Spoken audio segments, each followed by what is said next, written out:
លោកអ្នកទាំងឡាយអ្វីដែលប្រកាសក្នុងចិត្តថាធ្វើមិនកើត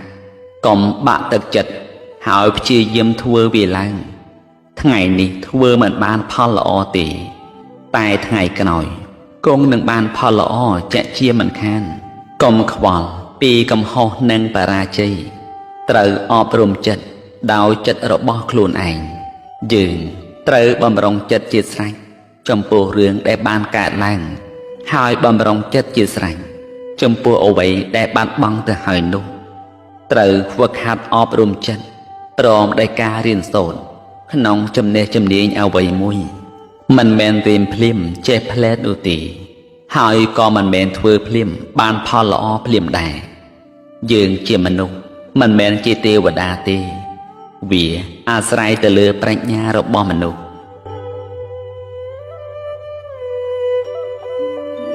យើងកុំខ្លាចទោះការងារនោះបានផលតិចក្តីច្រើនក្តី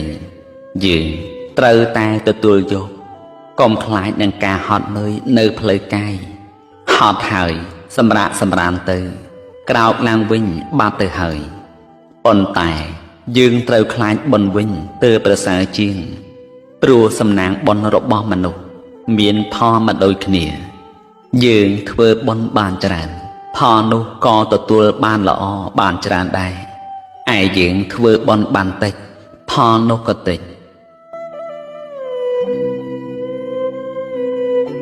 លោកអ្នកទាំងឡាយហើយការពិតទៅក្រទ្រព្យវាមិនអីទេ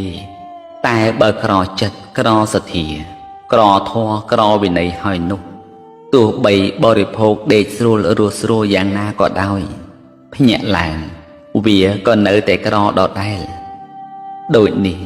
យើងត្រូវប្រឹងប្រែងព្យាយាមក្នុងពេលពីបច្ចុប្បន្ននេះទៅទាំងបុណ្យកុសល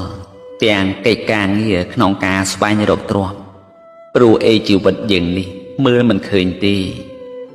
បើក្រត្រូវខំរកបើខ្វះបុណ្យត្រូវបំពេញ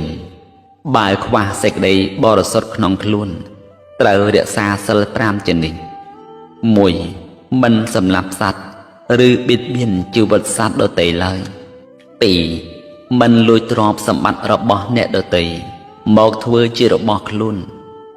3មិនផិតក្បត់ប្រពន្ធប្តីស្រីសហាយស្មន់អ្នកដទៃមកធ្វើជាស្វាមីនិងប្តីរបស់ខ្លួន4មិននិយាយកុហកមិននិយាយបោកប្រាស់មិននិយាយពាក្យញុះញង់មិននិយាយពាក្យអុចអាល5មិនសែបនៅគ្រឿងស្រវឹងទាំងសុរានិងមេរ័យនិងគ្រឿងស្រវឹងកញ្ឆានិងគ្រឿងស្រវឹងថ្នាំញៀនជាដើម